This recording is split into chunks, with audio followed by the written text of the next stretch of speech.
আসসালামু আলাইকুম। মিতা মুস্তাফা স্বাগত জানাচ্ছি এনটিভির দুপুরের খবরে। ক্রাউন সিমেন্ট শিরোনাম দেখছিলেন, এবার পুরো খবর। রাজনৈতিক সংকট দেখলে দেশে কেউ বিনিয়োগ করতে চায় না উল্লেখ করে পররাষ্ট্র উপদেষ্টা তৌহিদ হোসেন বলেছেন, খুব দ্রুততম সময়ে রোডম্যাপের মাধ্যমে একটি নির্বাচন দেওয়া হবে। রাজনৈতিক নিশ্চয়তা থাকলে বিনিয়োগ বাড়বে বলে আশা প্রকাশ করেন তিনি। আর বাংলাদেশ ব্যাংকের governor doctor Ahsan H Mansur বলেছেন, অন্তর্বর্তী সরকারের সময় দুর্নীতি ও অর্থ পাচার বন্ধ হওয়ায় রেমিটেন্স প্রবাহ বেড়েছে। রাজধানীর একটি অনুষ্ঠানে এসব কথা বলেন তারা। রিপোর্ট করছেন ফাহাদ মোহাম্মদ। রাজধানীর একটি হোটেলে centre for non residence Bangladeshi NRB branding Bangladesh world conference সিরিজের উদ্বোধনী অনুষ্ঠানের আয়োজন করে। অনুষ্ঠানে প্রধান অতিথি হিসেবে পররাষ্ট্র উপদেষ্টা তৌহিদ হোসেন বলেন, বাংলাদেশের রাজনৈতিক দলগুলোর মতো এত শাখা বিশ্বের অন্য কোনো রাজনৈতিক দলে নেই। কোনো অতিথি বিদেশে গেলে বিমানবন্দরে অভ্যর্থনা, মিছিল, মিটিং দেশের ভাবমূর্তিতে ভাটা ফেলে। গত 4 মাসে বাংলাদেশকে নিয়ে প্রচুর নেগেটিভ নিউজ বিশ্ব দরবারে হয়েছে উল্লেখ করে পররাষ্ট্র উপদেষ্টা এর জন্য ভারতীয় মিডিয়াকে দায়ী করেন। কেউ একজন এখান থেকে যায় আর তাকে ওই ডিম সরার জন্য বা তার বিরুদ্ধে স্লোগান দেওয়ার জন্য বিরাট সংখ্যক মানুষ দাঁড়িয়ে আছে। ইস্যু ভিত্তিক না, সে ব্যক্তি এবং দল ভিত্তিক হয় আমাদের যে রিয়াকশনগুলো। এটা আমাদের বিরাট ক্ষতি করছে আমাদের ইমেজের ক্ষেত্রে, আমাদের ব্র্যান্ডিংয়ের ক্ষেত্রে। গত 4 মাসে কি প্রচণ্ডভাবে বাংলাদেশ বিরোধী প্রচারণা সমস্ত পৃথিবীতে চলছে এবং সেটার পুরোভাগে আছে কিন্তু ভারতের মিডিয়া। রাজনৈতিক সংকটের কারণে দেশে কেউ বিনিয়োগ করতে চায় না উল্লেখ করে পররাষ্ট্র উপদেষ্টা বলেন, বিনিয়োগ বাড়াতে দরকার রাজনৈতিক স্থিতিশীলতা। খুব দ্রুততম সময়ের মধ্যে একটি রোডম্যাপের মাধ্যমে নির্বাচন দেওয়া হবে বলেও আশা প্রকাশ করেন পররাষ্ট্র উপদেষ্টা। আমাদের লক্ষ্য তো একটা, যে নির্বাচনের মাধ্যমে একটি নির্বাচিত সরকারের কাছে ক্ষমতা হস্তান্তর করা যথাশীঘ্র সম্ভব, আমরা সেটা জানি এবং সেই লক্ষ্যেই এই সরকার কাজ করছে। একটা রোডম্যাপ এসে গেলে আমি জানি যে অনেকেই নিরাপদ বোধ করবেন এবং ইনভেস্টমেন্ট আসবে। সেই ইনভেস্টমেন্ট না আসলে আমাদের তো চলবে না। অনুষ্ঠানে বাংলাদেশ ব্যাংকের governor doctor Ahsan H Mansur বলেন, অন্তর্বর্তী সরকারের সময় দুর্নীতি ও অর্থ পাচার বন্ধ হওয়ায় রেমিটেন্স প্রবাহ বেড়েছে। বাংলাদেশের মতো অর্থ পাচার ও লুটপাটের ঘটনা পৃথিবীতে বিরল, যার ফলে মানুষ ব্যাংকের উপর আস্থা হারিয়েছে বলেও উল্লেখ করেন বাংলাদেশ ব্যাংকের গভর্নর। রেমিটেন্স যারা পাঠাচ্ছেন তাদের অবদান অবশ্যই আছে। এটা কিন্তু এমন নামে কোনো ম্যাজিক নয় যে রেমিটেন্স তারা বেশি পাঠাচ্ছেন। আসলে যেটা হয়েছে, টাকার যে পাচারটা ছিল সেটা বন্ধ হয়েছে। অর্থাৎ গুড গভর্নেন্স দেশে ফিরে আসাতে দেশের অর্থনীতিতে নেট রিটেনশনটা বেড়ে গেছে। আমাদের নেট প্রবাহ যেটা, সেটা বেড়ে গেছে। যেটা দুবাই থেকেই পাচার হয়ে যেত হুন্ডির মাধ্যমে ইত্যাদির মাধ্যমে, সেই জায়গাটায় আমাদের একটা উন্নতি আমরা দেখতে পাচ্ছি। দেশে এখনো 4 মাসের রিজার্ভ হাতে আছে, তাই আপাতত দুশ্চিন্তার কোনো কারণ নেই বলেও আশ্বাস দেন বাংলাদেশ ব্যাংকের governor. Fahad Mohammad, NTV news, Dhaka.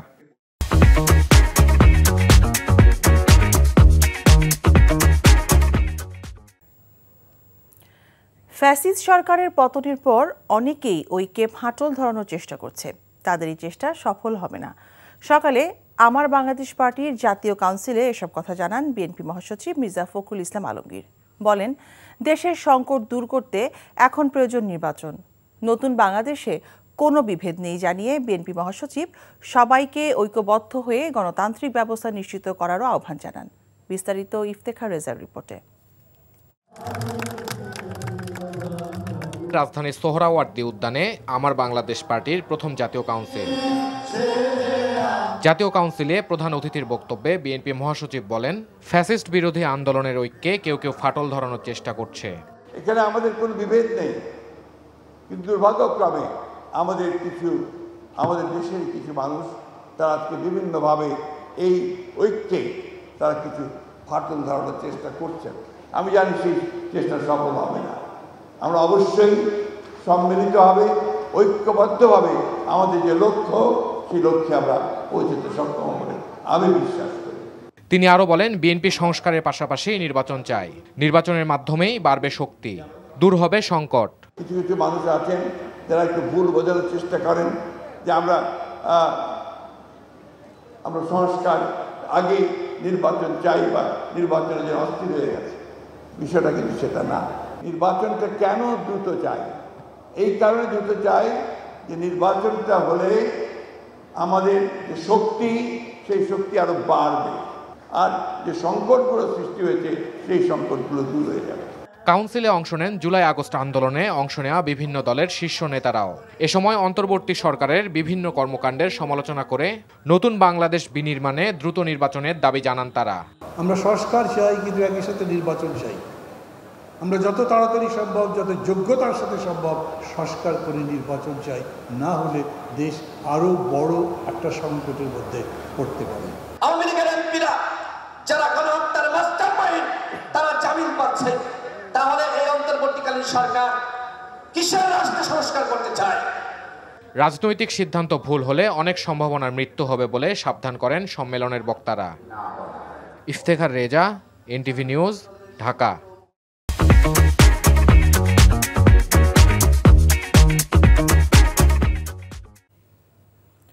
লন্ডনে চিকিৎসাধীন সাবেক প্রধানমন্ত্রী ও বিএনপি চেয়ারপারসন বেগম খালেদা জিয়ার অবস্থা স্থিতিশীল রয়েছে। লন্ডন ক্লিনিকে ভর্তির পর থেকে গেল 3 দিনে বেশ কিছু পরীক্ষা নিরীক্ষা করা হয় তাঁর। স্বাস্থ্য পরীক্ষার এসব রিপোর্ট পর্যালোচনা করে চিকিৎসকরা পরবর্তী সিদ্ধান্ত নেবেন। খালেদা জিয়ার শারীরিক পরিস্থিতি নিয়ে আজ ব্রিফিং করার কথা রয়েছে চিকিৎসকদের। লিভার বিশেষজ্ঞ অধ্যাপক প্যাট্রিক কেনেডির তত্ত্বাবধানে লন্ডন ক্লিনিকে চিকিৎসা চলছে সাবেক এই প্রধানমন্ত্রীর। সাপ্তাহিক ছুটি শেষে আরও কয়েকজন চিকিৎসক যোগ দেবেন খালেদা জিয়ার চিকিৎসায়। তাঁর চিকিৎসার সার্বিক তদারকি করছেন তার ছেলে তারেক রহমান এবং পুত্রবধূ ডাক্তার জুবাইদা রহমান। প্রতিদিনই বাসা থেকে হাসপাতালে খাবার নিয়ে যাচ্ছেন ছেলে ও পুত্রবধূ। এদিকে লন্ডন পৌঁছানোর পর থেকে পরিবারের সান্নিধ্যে বিএনপি চেয়ারপারসন বেগম খালেদা জিয়ার মানসিক স্বাস্থ্যের বেশ খানিকটা উন্নতি হয়েছে বলে জানিয়েছেন ব্যক্তিগত চিকিৎসক। সংস্কার কমিশনের প্রতিবেদন দেওয়ার পর রাজনৈতিক দলগুলোর নিবন্ধন নিয়ে নতুন করে পরিকল্পনা করবে নির্বাচন কমিশন। তার ওপরে নির্ভর করবে কারা নির্বাচনে অংশ নিতে পারবেন বলে জানিয়েছেন প্রধান নির্বাচন কমিশনার এএমএম নাসিরউদ্দিন। ভোটার তালিকা হালনাগাদ এবং ত্রয়োদশ জাতীয় সংসদ নির্বাচন উপলক্ষে সকালে সিলেটে নির্বাচন কর্মকর্তাদের সাথে মতবিনিময় করেন প্রধান নির্বাচন কমিশনার। আগামী জাতীয় সংসদ নির্বাচনের আগে স্থানীয় সরকার নির্বাচনের পরিকল্পনা বাস্তবায়ন কঠিন জানিয়ে সিইসি বলেন, স্থানীয় সরকার নির্বাচনে অনেকগুলো ধাপ, যেটি দ্রুত সময়ের মধ্যে বাস্তবায়ন করা প্রায় অসম্ভব। ভোটার আইডি কার্ড সংশোধনের আর্থিক দুর্নীতির সাথে জড়িতদের আইনের আওতায় নিয়ে আসা হবে বলেও জানান সিইসি। এছাড়া পর্যায়ক্রমে সকল প্রবাসীকেই ভোটার হিসেবে তালিকাভুক্ত করার প্রক্রিয়াও চলমান বলে জানান তিনি। আমাদের নির্বাচনী ব্যবস্থার যে সংস্কার কমিশনের রিপোর্টটা এখনো আমরা পাইনি। ও এই রিপোর্টটা পেলে তারা কি কি সুপারিশ দেয় এগুলো একটু পর্যালোচনা করে, তাহলে হয়তো একটা আমরা সিদ্ধান্তে আসতে পারবো। আমরা অপেক্ষা করছি তাদের রিপোর্টের জন্য। অনেকে আবার বলছেন জাতীয় নির্বাচনের দিন একসাথে স্থানীয় সরকার নির্বাচনে করা যেতে পারে, এরকম পরামর্শ কেউ কেউ দিচ্ছে। তো এটা ইকুয়ালি নট ইমপ্লিমেন্টেবল। আমাদের কিছু সীমাবদ্ধতা আছে, আমি জানি কিছু সীমাবদ্ধতা আছে, আমরা সেগুলো অ্যাড্রেস করার চেষ্টা করছি। আর যারা দুর্নীতিতে জড়িত ছিল আমরা মোটামুটি প্রমাণ পেলে কাউকে ছাড় দিচ্ছি না এবং দিবও না। আগামী জাতীয় নির্বাচন আমরা ইভিএমের মাধ্যমে করার কোনো পরিকল্পনা আমাদের নাই। আর একটা বিশেষ দলের কথা বলছেন, সময় আসুক দেখবেন কারা কারা নিবন্ধিত অবস্থায় থাকে, যারা যারা থাকবে তাদের নিয়ে নির্বাচন করব। বাংলাদেশের ক্ষমতাচ্যুত সাবেক প্রধানমন্ত্রী শেখ হাসিনার পতনে যুক্তরাষ্ট্রের কোনো হাত ছিল না বলে দাবি করেছেন দেশটির জাতীয় নিরাপত্তা উপদেষ্টা জেক সুলিভান।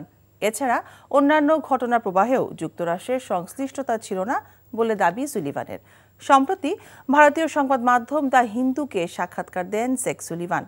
সাক্ষাৎকারে এক প্রশ্নের জবাবে তিনি বলেন, বাংলাদেশে ঘটে যাওয়া ঘটনাগুলোর পেছনে আমেরিকার হাত ছিল, এই বিষয়টি একেবারেই অবাস্তব। তিনি আরও বলেন, বিষয়টি ভারতও বিশ্বাস করে না।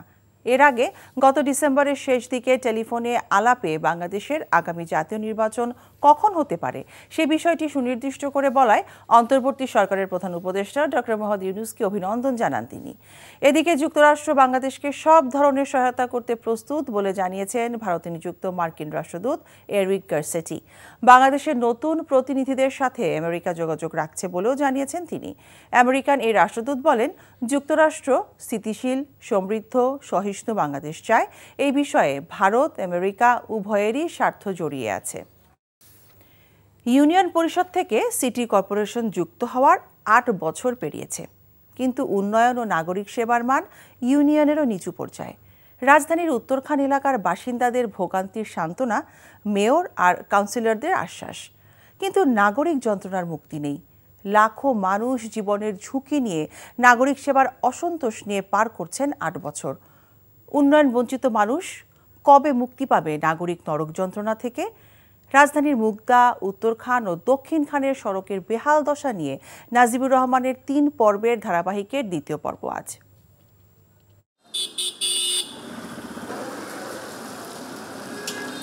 উত্তরখান এলাকার সড়কগুলোর এ চিত্রই বলে দেয় এ অঞ্চলের মানুষের ভোগান্তি অসীম। কোথাও ভেঙে যাওয়া অংশ এমনভাবে পড়ে আছে যেখানে যে কোনো মুহূর্তেই ঘটতে পারে দুর্ঘটনা। নিরুপায় হয়েই এ পথ ধরেই প্রতিদিন জরুরি যাতায়াত করছে কয়েক লাখ বাসিন্দা। কয়েকদিন আগে ফইরা ফাও ব্যথা পাইলাম, ফাও ভাঙ্গে লাইলাম, কখনো তো এইভাবে আর কত কত মানুষ এরকম ব্যথা ট্যাথা পাইলেও আমরা অনেক কষ্ট হইতেছে, আমরা চলতে পারি না। ভাড়াটেরিয়া এখানে থাকতে চায় না, তার মেইন কারণ হচ্ছে এখানকার যে অবকাঠামো, রাস্তাঘাট, যে উন্নয়নের নামে যে দীর্ঘদিন যে আপনার কাজকর্ম আসলে সঠিকভাবে হচ্ছে না। এত দূর হাইটা যাইতে আসতে অনেক কষ্ট। রাজধানীর উত্তরখান এলাকার অনেক অংশে চলছে সংস্কার কাজ, কিন্তু কবে নাগাদ তা শেষ হবে তা জানেন না এলাকাবাসী।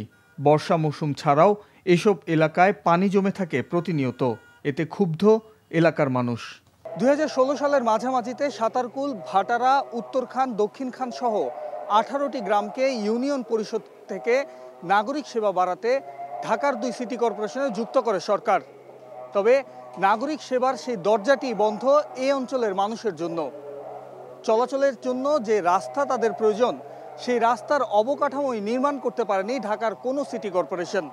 এই একটু করে না, এইভাবে মানে এমন একটা এলাকাতে আমরা এমন একটা দুর্ভোগে আছি, মানে আমরা বলার মতো না। প্রায় 3 বছরের মতো কাছাকাছি হয়ে গেছে, আমাদের এখান থেকে চলাফেরা করতে অনেক কষ্ট হয়। এখন পোলাপাইন স্কুলে আসা যাওয়া করতে অনেক কষ্ট হয়। এটার জন্য আমাদের ব্যবসা বাণিজ্য সবকিছু বন্ধ। আমাদের এই মার্কেটটা আজকে 1 বছর ধরে বন্ধ। আমরা ব্যবসায়ীরা মার খেয়ে বসে আছি, তা আমরা কিভাবে চলবো? এমন পরিস্থিতির এখনই সমাধান দেখছে না ঢাকা উত্তর সিটি কর্পোরেশন। নাগরিক ভোগান্তি কমাতে দ্রুত কাজ শেষ করার আশ্বাস দিয়েছে সেবা সংস্থাটি। ওখানে বিভিন্ন ইউটিলিটি ডিপার্টমেন্টের তার কিন্তু ডেভেলপমেন্ট ওয়ার্ক করতে হবে। আমরা চাচ্ছি একসাথে এক কোঅর্ডিনেশনের মধ্যে যাতে এই রাস্তা কাটিংটা করা যায়, সেই কারণে একটু ডিলে হয়ে গেছে। স্টিল হোপফুল যে জানুয়ারি 2025-এর মধ্যে আমরা একটা ভিজিবল রেজাল্ট দিতে পারবো। রাজধানীর নতুন যুক্ত হওয়া ওয়ার্ডগুলোর উন্নয়ন কাজ শেষ হলে জলাবদ্ধতা অনেকাংশে কমে আসবে বলছে DNCC. Nazibur Rahman, NTV news, Dhaka.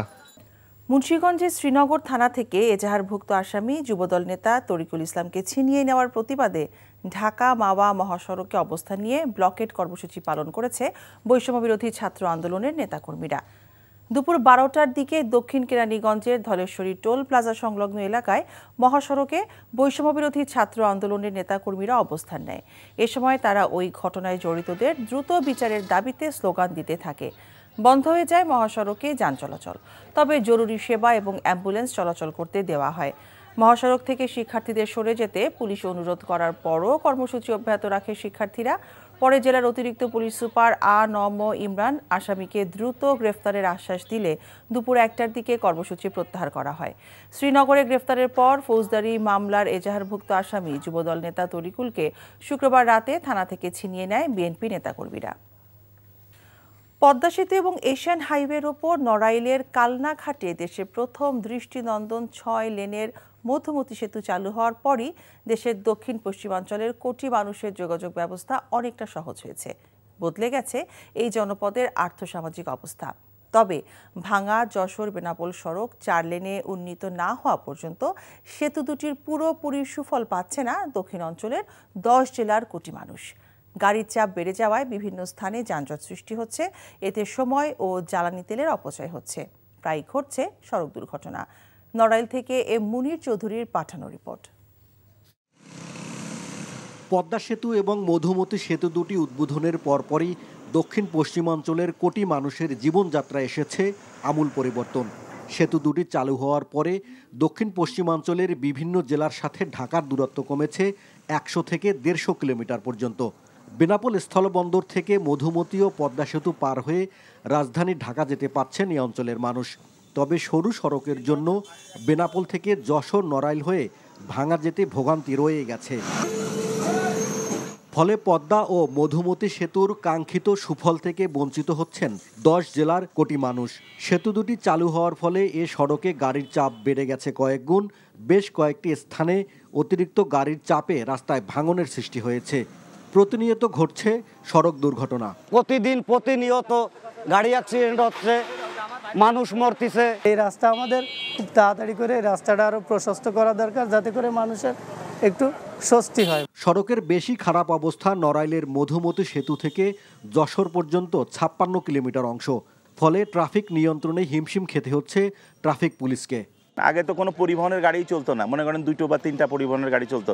এখন শত হাজার হাজার গাড়ি বলা চলে, এখন প্রতিনিয়ত চলে।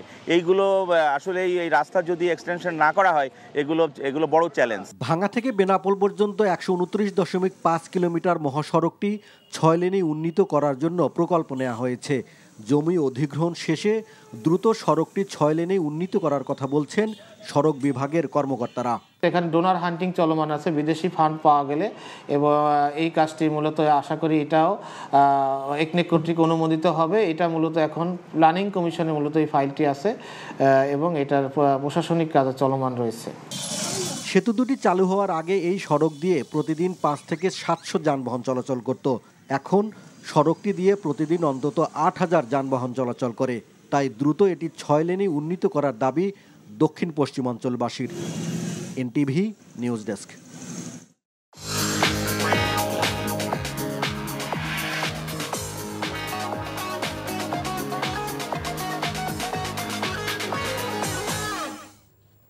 নগদ নিবেদিত অর্থনীতির খবর।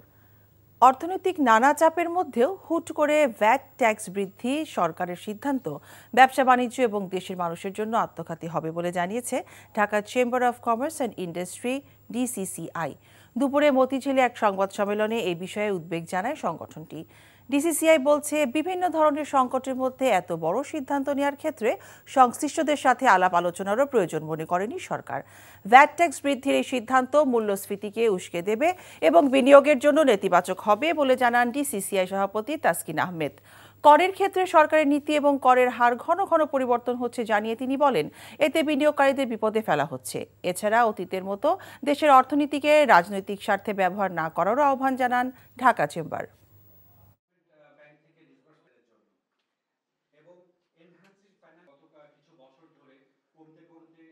চ্যালেঞ্জের মধ্যে দিয়ে আমরা অতিক্রম করছি এবং এই জিনিসটা সবচেয়ে বেশি আমাদের আমদানি খরচ বৃদ্ধি, উচ্চ জ্বালানি খরচ, ব্যয়, মুদ্রাস্ফীতি, আমাদের বৈদেশিক মুদ্রার রিজার্ভ এবং ঋণ প্রাপ্তিতে বাধা, এই সকল জিনিস একসাথে আমাদের ইকোনমির উপরে একটা বিশেষ ধরে চাপ সৃষ্টি করেছে। এই ছিল দুপুরের খবরে। এই খবরের ভিডিও সহ আপডেট জানতে ভিজিট করুন এনটিভি অনলাইন www.ntvbd.com। এছাড়াও এনটিভি জনপ্রিয় সব অনুষ্ঠান ও খবরের আপডেট জানতে ভিজিট করুন আমাদের ইউটিউব ও ভেরিফাইড ফেসবুক পেজ। 5টায় দেশের খবর দেখার আমন্ত্রণ রইল। সবাইকে ধন্যবাদ।